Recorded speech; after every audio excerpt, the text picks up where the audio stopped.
Hi, everybody. Welcome to another episode of Be Real, Get Real. And you can see I have the fabulous Abigail Tiefenthaler with me today.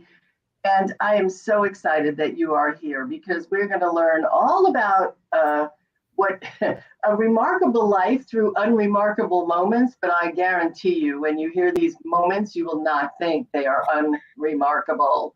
I am Trish Carr, one of the founders of Women's Prosperity Network, and it is my pleasure to be with you today for Be Real, Get Real. And what this show is all about is being real, being yourself, being the person that you really are.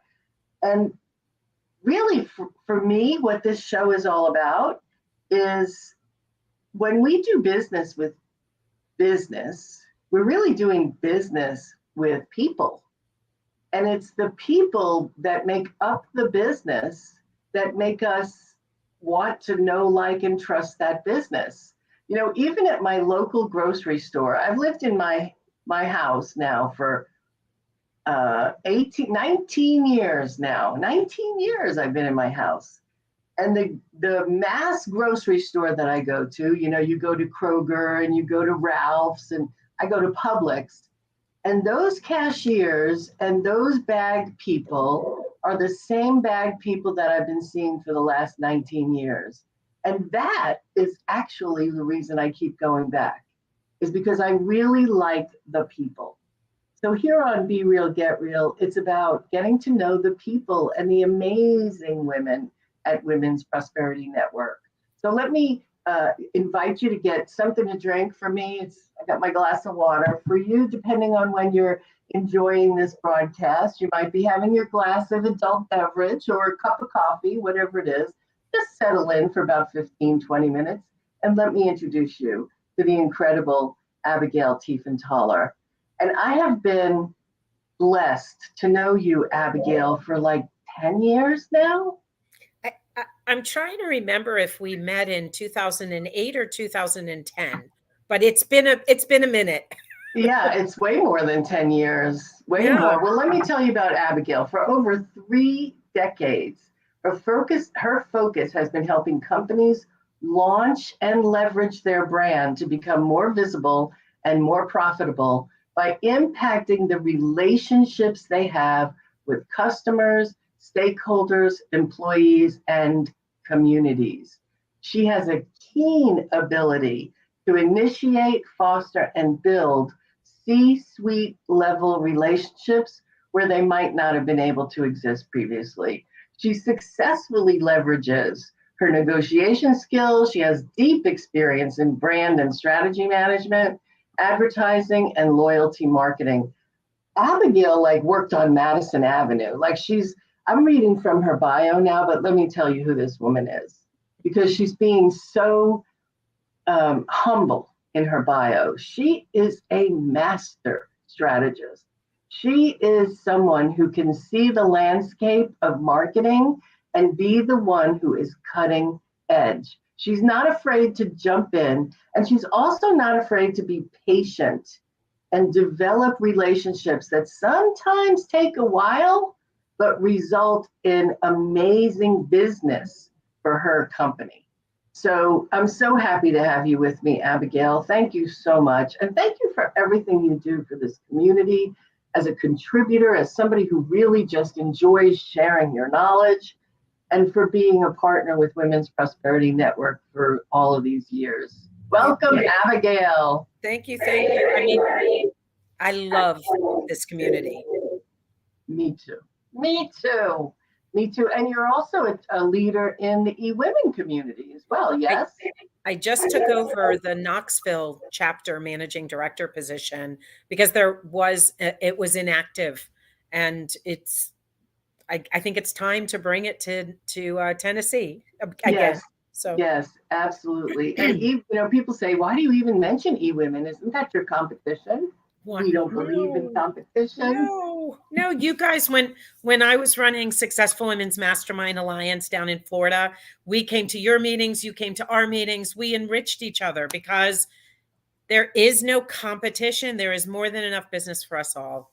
Yeah, and we find that when we collaborate, we're all better for it. Yes. So I'm thrilled that you took over the managing director of that chapter. So when you were talking to Stephanie, getting ready for this broadcast, you said something really cool. You said, "I disrupt your life for this learning moment." And I was like, that is so cool. That what a way to look at things, especially for you, Abigail. You have been through it the last 4 years. I would say I've probably been through it since I've known you. So, Yeah, I mean, we met at a very weird time in business and economics in 2008. I call Florida ground zero of what was going on financially, emotionally, spiritually. yes. It was really tough. And I think from that moment on, and you mentioned my negotiation skills, and I never thought I was a good negotiator until I had to deal with some of the financial issues that befell, that happened during that time. The last couple of years, I know this sounds really crazy, but I look at being sick as a gift. To me, the whole process, and for those of you that don't know, I was diagnosed with leukemia. I ended up having to have a bone marrow transplant. I spent 8 months basically down in Jacksonville in the hospital and at a care house going through recovery, chemo before and recovery. I had 50 hours of chemo in 5 days. And so if I forget something mid-sentence, I blame it on the chemo, not on my age. Well, I want that to sink in. 50 hours of chemo in 5 days. I mean, yeah. Consider if you're hearing Abigail, consider the toll that takes on your body, your emotions, your spirit, your mind, your hair. Right? Yeah, your hair. That's right. Your hair's back though. It's not back the way it was, but everybody said it wasn't all that great beforehand. I go, but I at least had a choice of cutting it. Now this is about how it grows. That's so funny. Yeah, but you really, and you went through it all, in terms of what I saw, with grace. Here's the thing. It was amazing, the outpouring of love and support that happened during that time. And I did cover a lot of what I was going through my hashtag journey with a cure. And because here's the thing, I knew I wasn't going to die from it. Don't ask me why. There's a 1 in 2 chance that a bone marrow transplant is going to be successful. I just knew in my heart I wasn't going to die. And I was told by people that were spiritual leaders that said I was going to get through this. But I also didn't think it was any more grief and frustration or disappointment, anger, whatever it was, all of those levels of grief, than anybody else who's lost a spouse, who's lost their job, who's lost a child, a friend, a family member, that are struggling with having to come to reality that things are different. Yeah. So to me, it was all about getting into possibility mode. Because once I could be in possibility mode, that means I had accepted wherever I was and now could start moving forward. And again, the love and support that people shared with me through commenting on my posts or reaching out privately just let me know that I was on the right track, that this was what I needed to do. And I didn't want to be a victim. I didn't want to, there's nothing to be gained by sitting in that pity party, so. How'd you find a donor? Coincidentally, so Germany happens to have the largest donor database in the world. And being of German ancestry, I figured, that'll be easy. We'll find a match. Well, interestingly enough, they did kind of a brief look at the German database and there was nothing there. My youngest brother, who's 6.5 years younger than I am, ended up being a 10 out of 10 match. So the first place you go is to a sibling. Right. And a biological sibling. And then if neither of them, I have 2, I have 3 brothers, but 2 are biological. Neither of them are matches. Then they would have gone to one of my girls who are now That's 27 great. and 30. That is so great. And what happened to your business during this time? Well, I was doing some contract selling that I had done a lot of that in 2018. So I was earning residual income. The benefit of residual income was Yes. that worked. And actually, January, February, March of 2019, I was able to do some selling. I really kind of lost my mind after the transplant. So that Sure. was, I would say I was really out of pocket from about the beginning of March till about September. That was the period. It kind of limped along. At that point in time, I knew Tammy and I were going to go into business together because we had made that decision in the winter of 2018. So she started doing some preliminary work on the business. And so when I came back, and this was funny because basically I had two girlfriends that said the same thing in the course of 2 or 3 days. I went to bed one night at the end of September. My brain was racing. And if I tell you that I had had the calmest brain from April to September, nobody would believe me. But I went to bed for the first time in months, my brain was racing. I woke up the next morning and I felt like I had literally been rebooted. Like all of the sudden, and I was talking to Tammy, my partner, and she goes, "You're making sense." And I go, "Well, what does that mean?" And she goes, "Well, I have to be honest with you. There You was, weren't up I until wasn't. now. I was, well, why didn't you tell me?" And then I talked to my girlfriend Jane, and she said the same thing, like almost the same words. I was like, "Oh gosh, how out of it was I for Yeah. Yeah. the period of time?" Yeah, it was, I'm sure it was traumatic time for you, but you talk about living a remarkable life through unremarkable moments. You've had many of those quote unremarkable Right. moments, and Yeah. you're still standing. Yeah. I think, and again, we talked a little bit about this before the show, but I have a girlfriend that says, "You're always a solid 5." She said, "So when something crappy is going on, you bring it up to a 5." And she said, when something great is going on, I mean, I've hit 7 figures. I've been married 33 years. I have 2 daughters that are remarkable women in and of themselves. I always bring those down to a 5, the humbleness of I can talk about them, but to me, it's a part of my life. It Hmm. just always been a part of it. And so that's why I remember when I probably in your community back in 2010, maybe one of the young conferences, right? People were talking about telling your story. Simon Bailey, it was Simon Oh, Bailey yes, talking Simon about telling your Bailey. story. And I was like, I don't have a story to tell.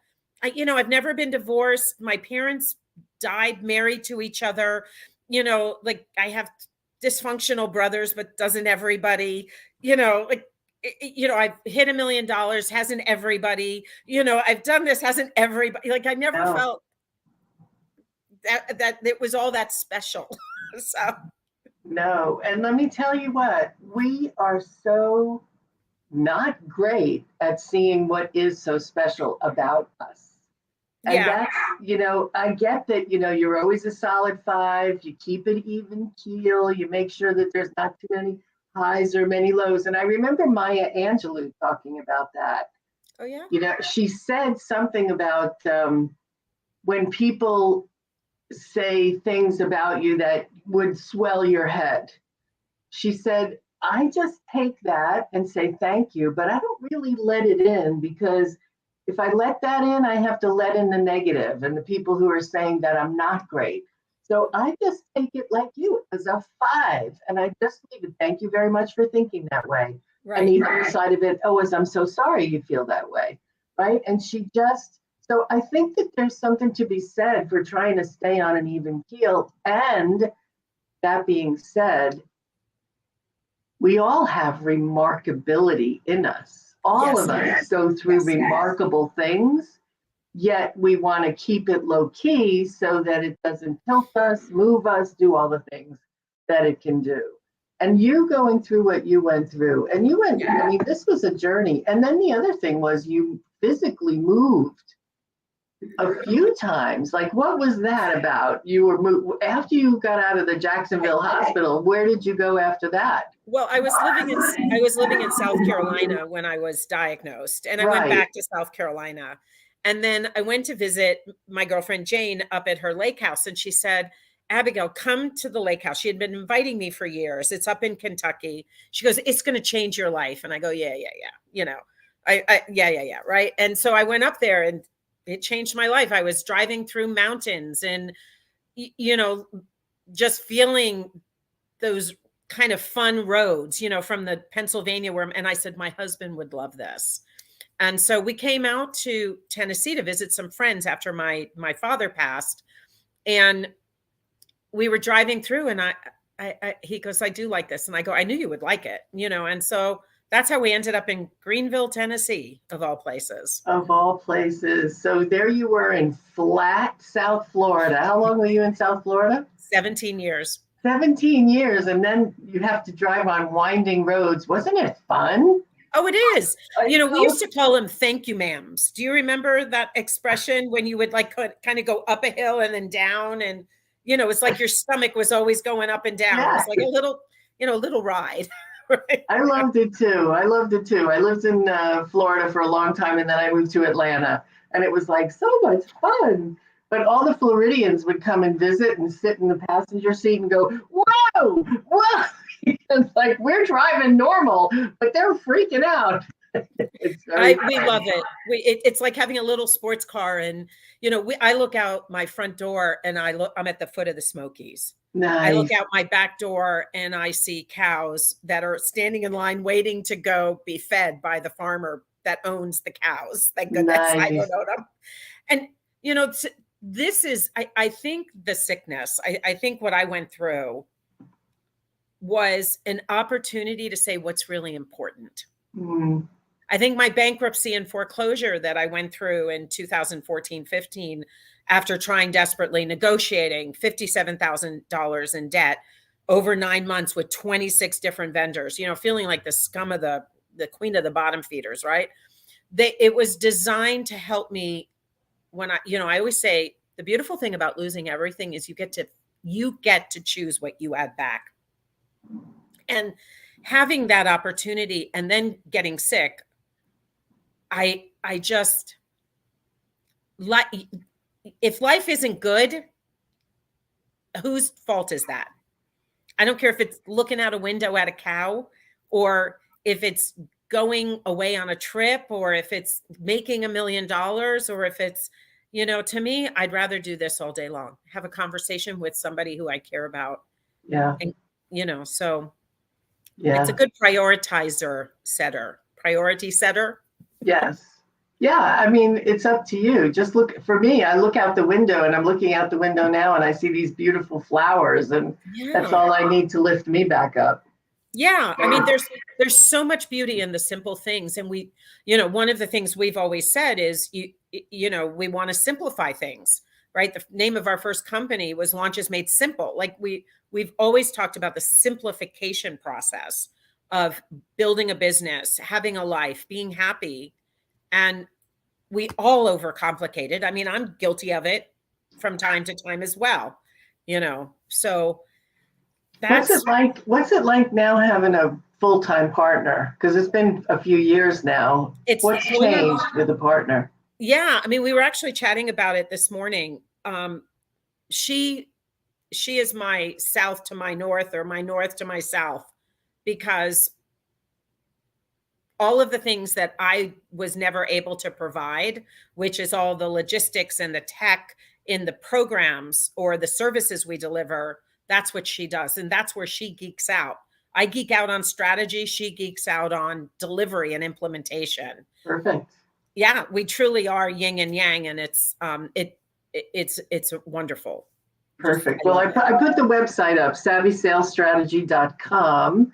Thank you. And I urge you to go there and connect with Abigail, because she's brilliant and her partner is brilliant. And I love, you know, the perfect partnerships are exactly like you said, when you fill each other's skill sets. You know, one of you has a skill set here, the other has here, and it's a perfect marriage. So I'm thrilled for everything you are up to. And I'm so happy that you're healthy and happy and living in a beautiful place. Like, what more? And your kids are doing great, and your husband's doing great.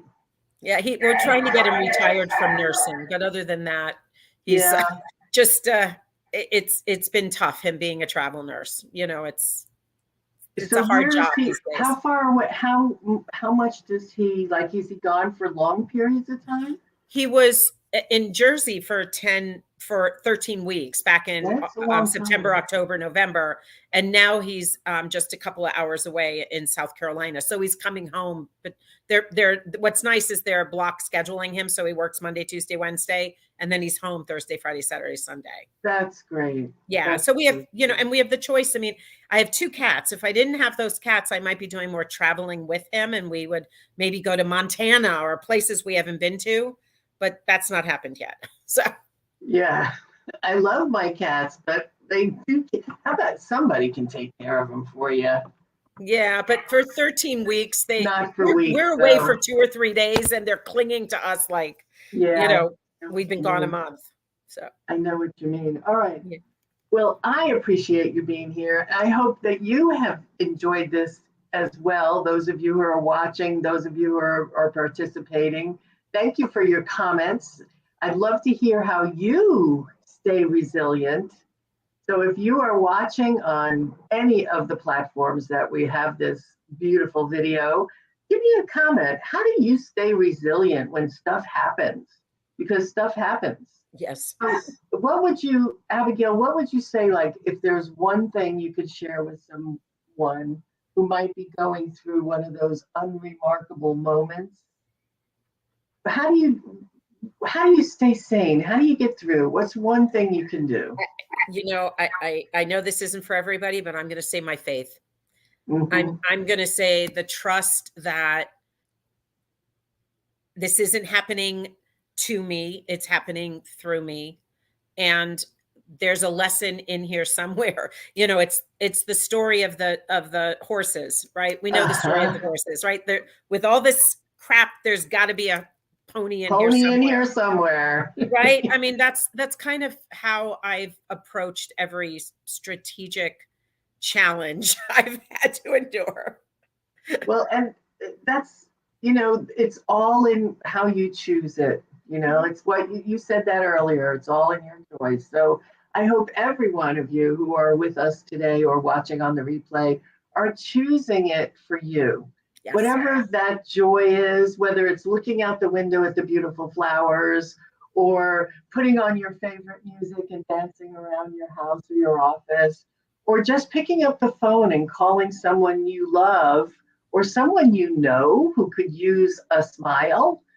We all have the ability to be happy in every moment. Maybe what's going on around us isn't a happy circumstance, but we can choose happy. And Abigail Tiefenthaler, you are the poster child for that. Well, thank you. So thank you so much for being with us. And thank you for watching. Please remember, you see that little button there that says share? Go ahead and click that. You see it. Go ahead. Click that button. There you go. And share this with your friends, with your associates, because these moments of getting to know real people on Be Real, Get Real are the moments that make us all human and make us really understand that business is about people. Right. And each one of you is important in your business as people. So thank you so much, Abigail. I hope all of you, and Abigail, thank you for being with me. You are so awesome. And all of you have a fantastic rest of your day or evening, and we will see you again on the next episode of Be Real, Get Real. Bye-bye, everybody.